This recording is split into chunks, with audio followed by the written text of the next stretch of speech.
Fidèles téléspectateurs des 20 News, bonjour.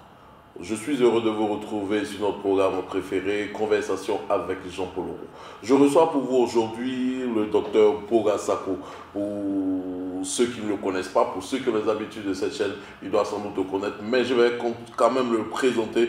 Docteur Boga Sako est président fondateur de la FIDOP, Fondation ivoirienne pour les droits de l'homme et la vie politique. Il est aussi le président du groupe de réflexion et d'action pour la démocratie et les droits de l'homme en Afrique, dénommé GRAD, en abrégé GRAD Afrique. Aujourd'hui, il est également auteur de 5 publications. Je vais les citer rapidement pêle-mêle. Les droits de l'homme, si je ne me trompe pas, les droits de l'homme à l'épreuve. Le cas de la Côte d'Ivoire en 19 septembre 2002, paru aux éditions L'Harmattan en 2007, si je ne m'abuse, n'est-ce pas? Tout à fait. Oui. La guerre d'Abidjan n'aurait pas dû avoir lieu, paru également en juin 2012. Ensuite, Je suis noir et j'aime le manioc, paru en 2014. Afrique Liberté, paru en 2017. Et Mon combat pour la liberté, paru également en juin 2017. Ici en Europe, 5 publications pour le docteur Boga Sako depuis... Ça fait beaucoup. Vous aimez écrire?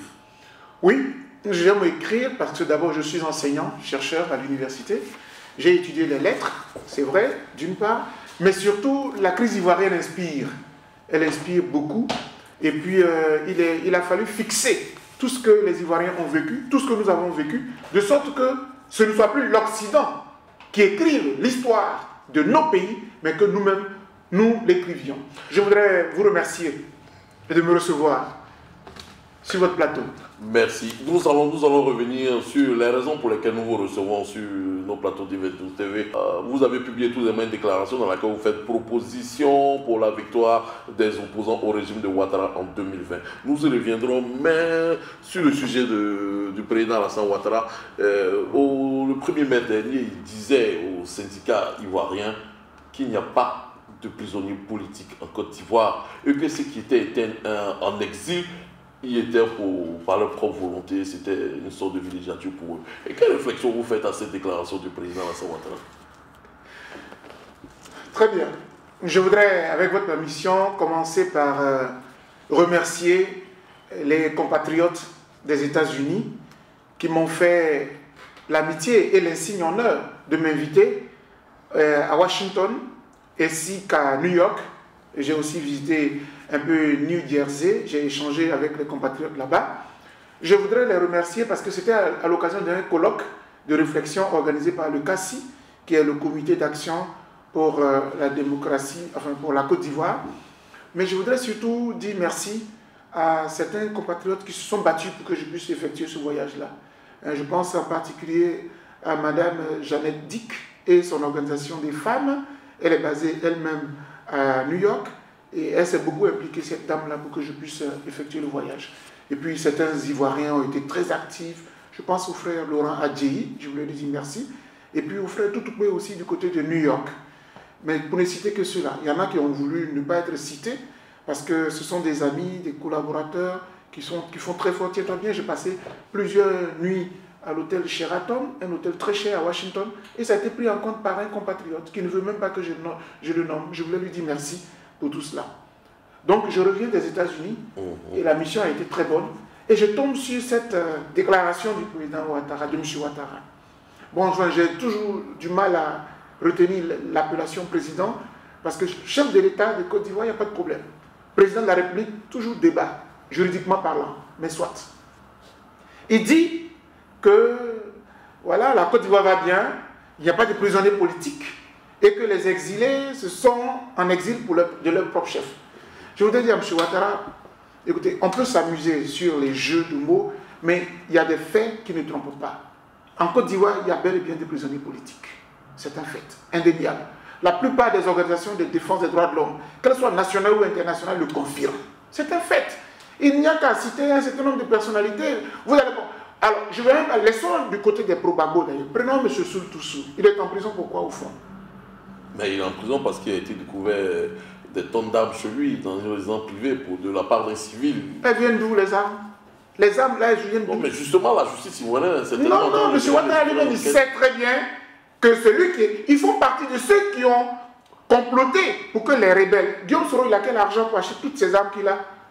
Donc aujourd'hui, Soul ne devait pas être aujourd'hui en prison? Non, mais... Souleymane Kamagaté, alias Soul ne devait pas être en prison? Non, il n'y a pas que lui. C'est-à-dire que si vous voulez, pourquoi vous cherchez des boucs émissaires? Alors pourquoi vous prenez M. Soul? Mais pourquoi vous laissez M. Ouattara? Pourquoi vous laissez Chérif Ousmane? Parce que les armes n'ont pas été découvertes chez Ouattara. Mais vous savez que ce sont eux qui ont endossé la rébellion. Et Guillaume Soro en a assumé la paternité officiellement. Pour ne pas citer les officieux que M. Ouattara certainement connaît. D'accord? Soul ne devait pas y être seul. Non, eux tous, leur place même c'est en prison. Parce que s'il n'y a pas de prisonniers politiques en Côte d'Ivoire, je dirais que M. Ouattara, il fait partie de ceux qui devaient être en prison. Et maintenant que M. Guillaume Soro, toutes ces personnalités-là. C'est pour cela que quand je parle de la crise ivoirienne, j'ai mal de savoir que M. Laurent Gbagbo est en prison avec M. Blé Goudé. Alors que M. Ouattara est au palais, il est content.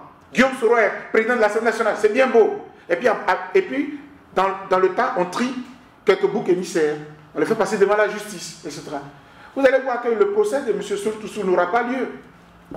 Il n'aura pas lieu, c'est-à-dire qu'on l'a gardé là simplement parce que l'ONU a estimé que M. Guillaume Soro détenait des tonnes d'armes et que, voilà, on en a retrouvé chez Soul, mais c'est surtout à la suite des mutineries. Donc pour vous, le président ivoirien fait du déni de réalité en ne reconnaissant pas l'existence de prisonniers politiques en Côte d'Ivoire et d'exilés dans le pays.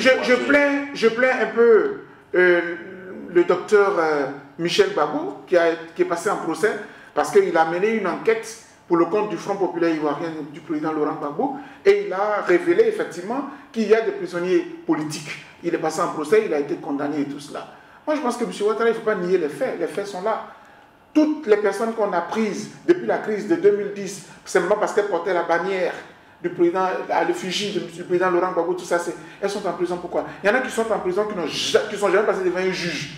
Alors, toutes ces personnes-là, vous allez me dire que ce ne sont pas des prisonniers politiques. C'est à vous qui êtes le spécialiste des questions de droits de l'homme, de nous expliquer véritablement qu'est-ce que c'est qu'un prisonnier de droit commun et qu'est-ce que c'est qu'un prisonnier de politique pour pouvoir nous aider à comprendre ou du moins à ne pas comprendre la proposition énoncée par Ouattara. Alors très simple.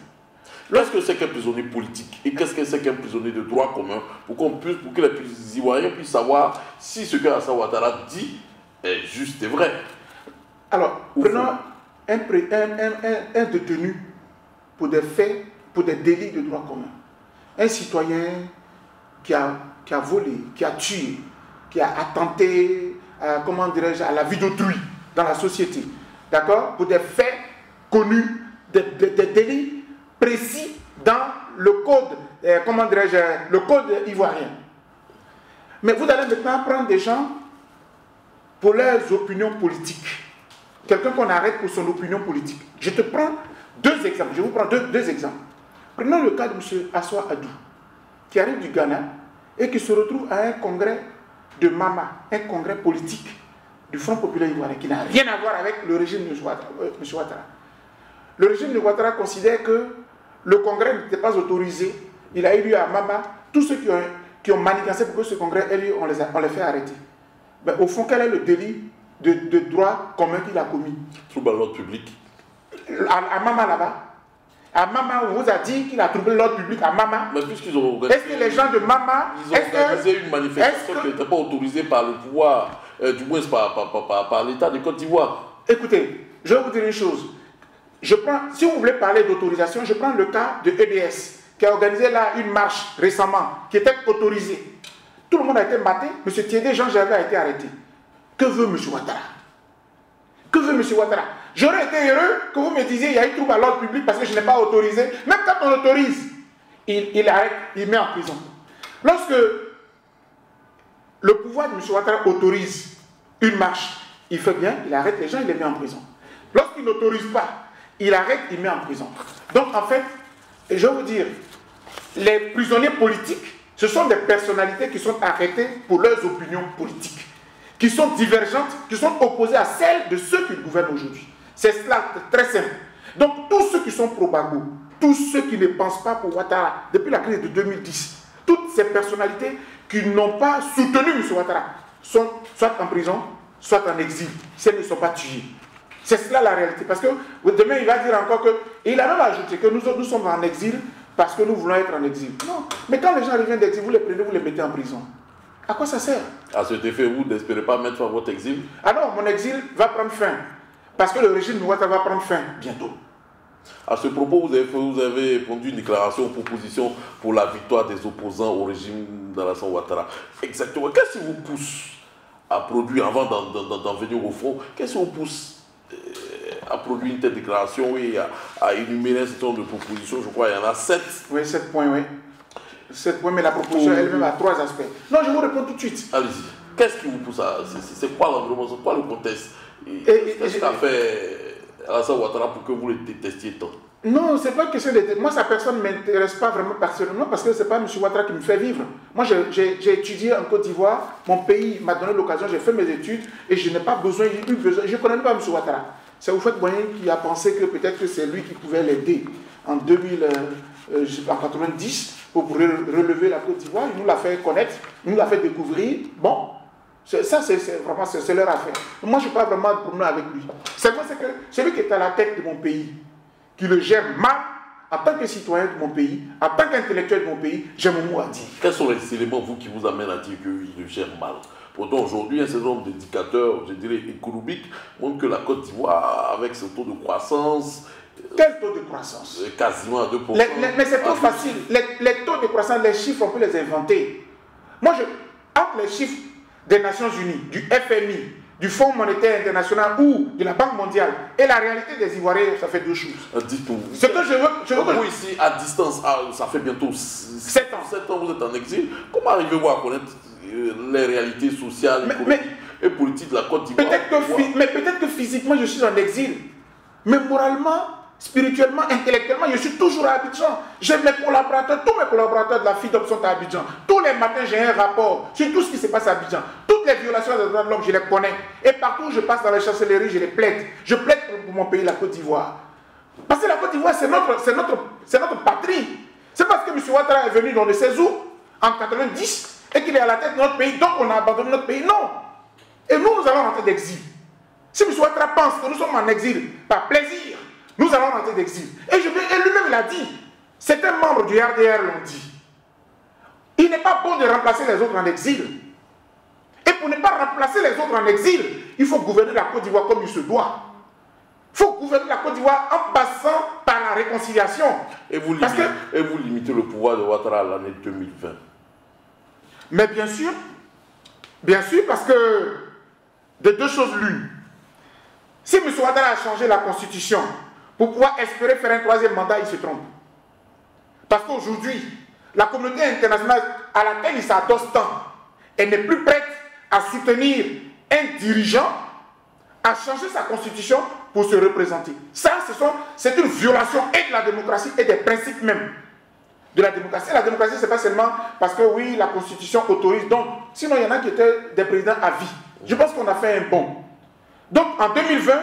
Ouattara, il ne pourra pas se représenter. Même si la constitution y autorise. Oui, mais je pense que... C'est pourquoi je vous dis que la démocratie, ce n'est pas seulement les textes. C'est vrai que la démocratie est organisée par la constitution. Mais la démocratie, c'est aussi un esprit, c'est aussi un principe. Ce sont aussi des valeurs. L'alternance politique. C'est pour ça que, dans le principe général, on a estimé que 2 mandats, c'est suffisamment large pour un individu à la tête d'un pays. Sinon, après, c'est Montesquieu qui l'a dit. Le pouvoir absolu corrompt absolument. Donc, vous faites des propositions, oui. Pour la victoire de l'opposition ivoirienne au régime de Ouattara en 2020. Quels sont les... Vous m'aviez demandé tantôt, qu'est-ce qui peut me pousser à faire une telle déclaration avant que on ne rentre dans le vif du sujet. De fait, j'appartiens à la grande famille de l'opposition. De fait, je suis un militant de la société civile et j'ai constaté que depuis 2010, la société civile qui a fait son travail, donc qui n'a pas soutenu M. Ouattara, qui a dit que la crise ivoirienne de 2010 devait être tranchée sur la base des règles de droit, selon la Constitution, tout cela peut devenir ennemi de la République, dirigée par M. Ouattara. De fait, je me trouve basculé dans un camp qu'on appelle les pro-Gbagbo, tout ce que vous voulez. Bref, dans cette famille-là, j'estime que il est bon que nous ayons une visibilité claire du combat que nous menons. Chers amis, ça fait au moins 7 ans que nous nous battons pour que la Côte d'Ivoire soit libérée, pour que la Côte d'Ivoire, les droits de l'homme et la démocratie soient restaurés dans notre pays. Mais en même temps, quand on finit, après 7 ans, on fait quand même un bilan. Et moi, quand je fais le bilan, il est à la fois positif, mais il a aussi un aspect négatif. Positif en ce sens que nous avons réussi au moins 2 grandes choses. On a réussi à restaurer la vérité sur la crise ivoirienne de 2010, qui a entraîné au moins des milliers de morts dans notre nation. D'autre part, on a réussi à restaurer l'image du président de la République, Laurent Gbagbo, parce que c'est le président de notre pays qui a été bafoué et humilié à travers toute la planète. Et aujourd'hui, quand on voyage et que tu vas aux États-Unis et que tu vas partout et que tu parles du président Laurent Gbagbo, au moins tu n'as plus honte. Parce que hier, on nous a humiliés à cause de cet homme. Aujourd'hui, on est tranquille de ce point de vue. Maintenant, au plan politique, je constate que c'est carrément le statu quo. On a adopté une stratégie, nous avons voulu boycotter toutes les élections. Parce que les conditions démocratiques n'étaient pas réunies pour qu'on ait une élection digne de ce nom. Juste. Mais après 10 ans, M. Ouattara est toujours là. Mais après 10 ans, les prisonniers politiques sont toujours en prison. Mais après 10 ans, les exilés sont toujours en exil. Donc finalement, qui a eu raison? M. Ouattara a tout muselé et nous, on est resté là, bloqués. Et moi, je dis, il faut qu'on passe à une autre étape. Cette proposition-là, elle a été mûrie depuis 1 an et demi avec tous mes collaborateurs. La prochaine étape, c'est quoi? C'est aller aux élections? Non, on n'a pas le choix. 2020, on n'a pas le choix. Si nous avons tout boycotté, qu'on fait le point aujourd'hui, on n'a pas le choix pour 2020. Et je vais vous dire pourquoi. Vous aviez le choix en 2015? En 2015, oui, parce qu'on estimait que depuis que le président, le 11 avril 2011 jusqu'à aujourd'hui, nous avons cherché à ce que les conditions démocratiques soient réunies. Si elles ne sont pas réunies, nous battons, nous provoquons. Comment dirais-je, le régime pour que les conditions soient réunies. Parce que si les conditions sont réunies, on peut aller à une élection tranquille. Elles n'ont pas été réunies. Mais pourquoi elles ne sont pas réunies? Parce que M. Ouattara ne veut pas qu'on ait à une élection. Elles ne sont toujours pas réunies, hein, d'après vous, selon tel... Mais bien sûr. Mais pourtant, vous y allez. Vous proposez d'y aller. Oui, alors, elles ne sont toujours pas réunies, mais on propose d'y aller parce qu'on a compris le jeu de M. Ouattara. M. Ouattara fait exprès. Les pro-Gbagbo se disent trop démocrates.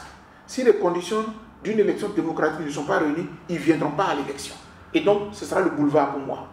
Il a fait ça depuis 10 ans. À un moment donné, je dis, arrêtons là et réfléchissons par 2 fois.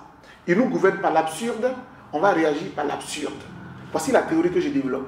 L'absurde, c'est quoi? L'absurde, c'est de faire exprès, d'exercer une sorte de dictature, il n'y a pas de démocratie, rien n'est réuni, et puis je suis content. Et puis il fonctionne. Très bien. Maintenant, nous aussi, dans l'absurde où il nous gouverne, nous allons fonctionner par l'absurde. Cette proposition est nourrie par cela. Premier élément. Deuxièmement, maintenant, je veux dire, on a 3 problèmes majeurs que la proposition résout.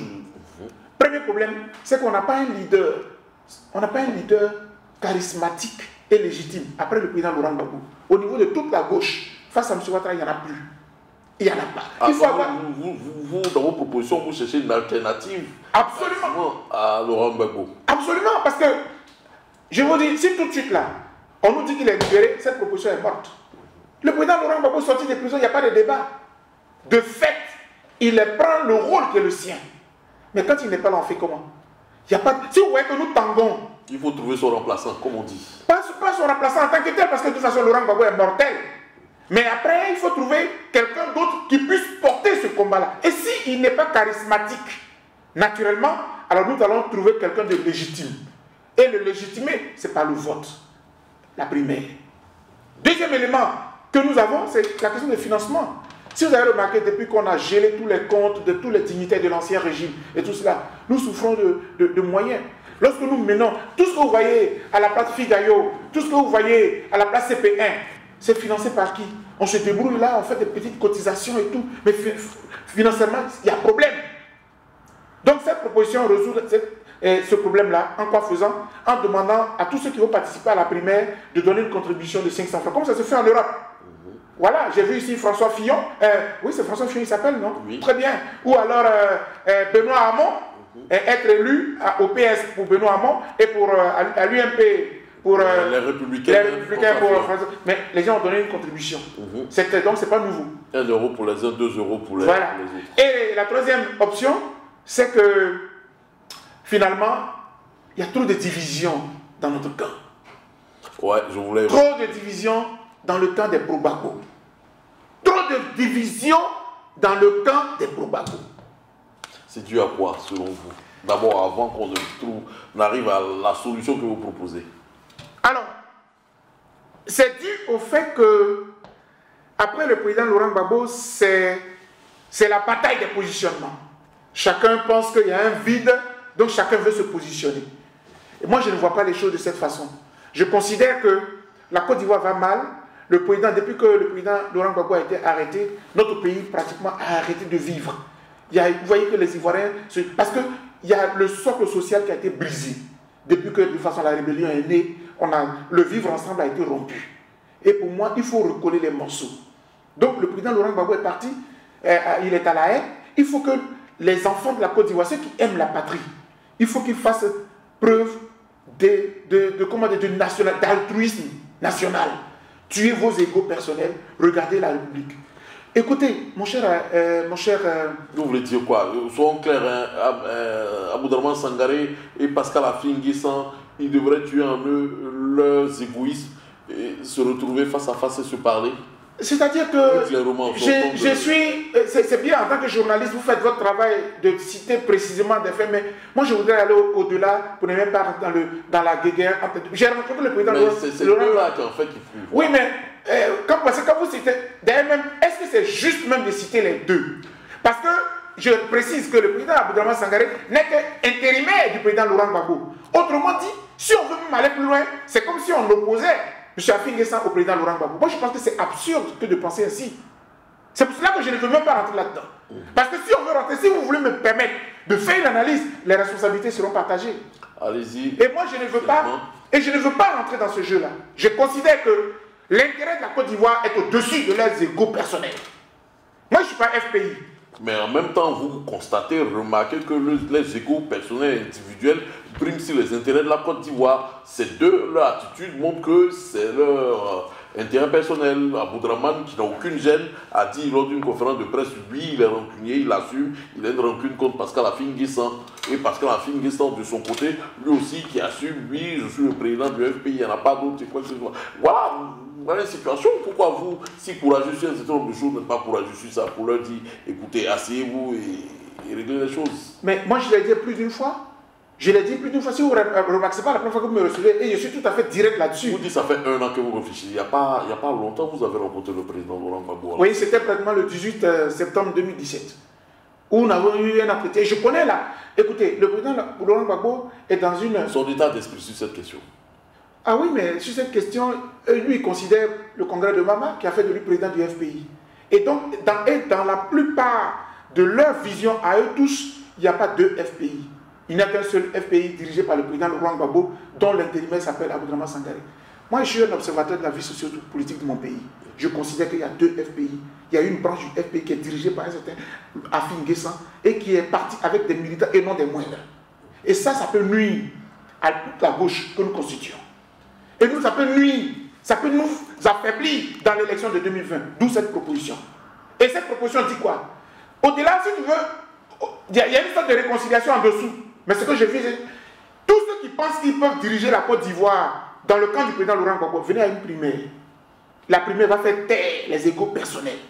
Mais la question n'est pas pour l'instant au primaire, la question même est la question de l'unification du FPI. Est-ce que vous pensez que si le FPI lui-même reste divisé ainsi, il est capable de mobiliser même l'opposition entière, les autres organisations politiques et syndicales à venir participer à une élection primaire?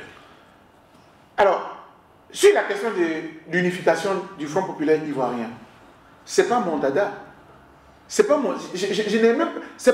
Je serais heureux qu'ils se réconcilient. Parce que nous appartenons tous à la même famille de gauche. Parce que EDS, là, Ensemble pour la démocratie et la souveraineté, que nous avons bâti, est fondée sur les idéaux du président Laurent Gbagbo. C'est pour cela qu'en face, quand il y a les oufouettistes, nous, de notre côté, nous sommes des bagoïstes, de ce point de vue-là. Maintenant, la guerre, là, le président Laurent Gbagbo est impliqué, mais c'est une haute personnalité qui a dirigé la Côte d'Ivoire. Le président Afin Guessa est impliqué, le président Aboudraman est impliqué. J'ai envie de dire quelque part, ils sont trop matures, ils sont trop mûrs pour recevoir des conseils des jeunes intellectuels que nous sommes. Mais en même temps, je refuse que le destin de notre nation, le destin de tous les exilés, le destin de tous ceux qui sont morts réside dans les mains de personnes qui se jouent de l'avenir de notre nation. Je ne peux pas l'accepter.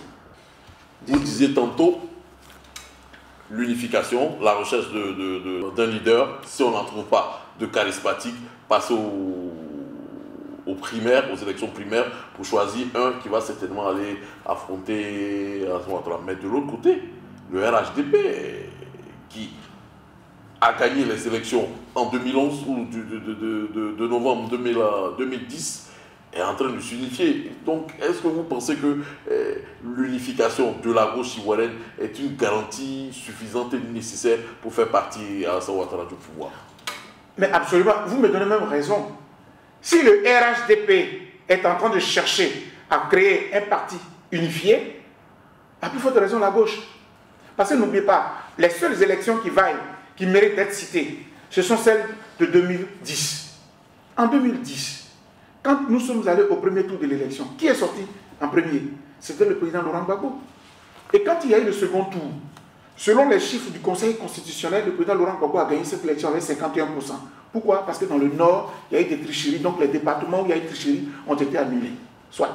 Mais quand vous prenez même les chiffres de la communauté internationale, elle vous dit que le président Laurent Gbagbo a obtenu 46 à peu près, et que M. Ouattara aurait obtenu 54. Très bien. Cela veut dire quoi? Cela veut dire que le président Laurent Gbagbo, à lui seul, face au RHDP, il n'a pas pesé 30%, hein. Il a pesé jusqu'à 46%. Et aujourd'hui, faites le bilan maintenant du RHDP au pouvoir, avec toutes les désolations qu'il a créées. Cela veut dire quoi? Cela veut dire que si toute la gauche est unie avec un seul candidat, 2020, il n'y a même pas de débat, l'élection est déjà gagnée d'office. Parce que, n'oubliez pas que quand vous parlez du RHDP, il y a les rebelles là aussi, les ex-rebelles là qui cherchent aussi à prendre leur envol. Ah bon? Mais oui, vous ne voyez pas qu'il y a une fissure grave, un conflit entre eux, entre M. Ouattara et M. Guillaume Soro, vous ne voyez pas cela? Expliquez-nous, si on le voit, mais visiblement, le président de l'Assemblée nationale, Soro Guillaume, a rejoint le RDA, les militants du RDA, même le vice-président. Oui, ça, ce sont comment dirais-je, des unifications de façade. Moi, j'appelle ça de façade. Dans le fond, et puis bon, on est quand même sur un plateau de télé, donc on a tellement de sources. Donc on sait, c'est pour ça que 2020 va nous dire. Okay. Et moi si je dis unissons-nous, c'est parce que je considère que si nous nous unissons, en 2020 on gagne. Ok, d'accord. Avant de venir à la dernière question, j'aimerais rappeler à nos téléspectateurs que je recevais pour eux le docteur Boga Sako Gervais, enseignant-chercheur à l'université de Bouaké, aujourd'hui en exil en Italie. Il est le fondateur de la Fédération ivoirienne des droits de l'homme et de la vie politique, la FIDOP, également le créateur du groupe de réflexion et d'action pour la démocratie et les droits de l'homme en Afrique, dénommé, je dirais, GRAD Afrique. Il est également l'auteur prolixe de 5 ouvrages produits en cette année, on dira les droits de l'homme à l'épreuve, le cas de la crise ivoirienne de septembre 2002, également la guerre d'Abidjan n'aurait pas dû avoir lieu, publié en juin 2012, Je suis noir et j'aime le manioc, publié en 2014, Afrique Liberté, produit en février 2017, également Mon combat pour la liberté, publié également en juin 2017.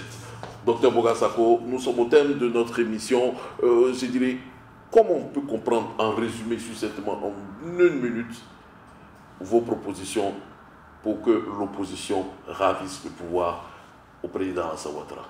Alors très simplement, c'est-à-dire que j'appelle toute l'opposition à l'unité pour que nous puissions avoir un seul candidat. J'ai dit tantôt que si le président Laurent Gbagbo désignait un candidat, il désignait un candidat parmi nous tous, ce candidat ne serait pas forcément respecté, ce mot d'ordre ne serait pas respecté par quelqu'un comme Afin Descent, qui n'est plus, j'allais dire, contrôlé par le président Laurent Gbagbo. Encore moins de personnes qui se sont déjà déclarées candidates, comme Mamadou Koulibaly, etc., etc. Moi, j'en appelle tout le monde à se mettre ensemble derrière un seul candidat. Il sera légitime. Et puis en plus, on aura peut-être les moyens aussi, à travers une primaire, pour que nous puissions mener campagne de façon tranquille. Quand je finis de dire cela, ce n'est qu'une proposition. Mais si elle n'était pas prise en compte, 2020, ne soyez pas surpris que M. Ouattara s'autoproclame encore vainqueur. Et les gens me disaient souvent, oui, mais en temps si la CEI n'a pas changé. Je dis, mais vous n'avez pas compris la proposition. Parce que la proposition, nous nous battons pour que la CEI change. On nous met en prison parce que la CEI, M. Ouattara ne veut pas la changer. Dans ce cas-là, allons à l'élection. Si change la CEI, c'est tant mieux. S'il ne la change pas, nous irons à cette élection. Et au résultat, on verra. Merci beaucoup, Dr Boga Sako, d'avoir accepté notre invitation encore une fois. Nous rappelons à nos téléspectateurs que nous recevons quasiment le Dr Boga Sako chaque fois qu'il est de passage à Paris, oui. Aujourd'hui exilé en Italie. Ça a été un plaisir pour nous de réaliser cette émission. Nous espérons que vous avez eu aussi beaucoup de plaisir à la suivre. Merci. Merci, docteur. C'est moi.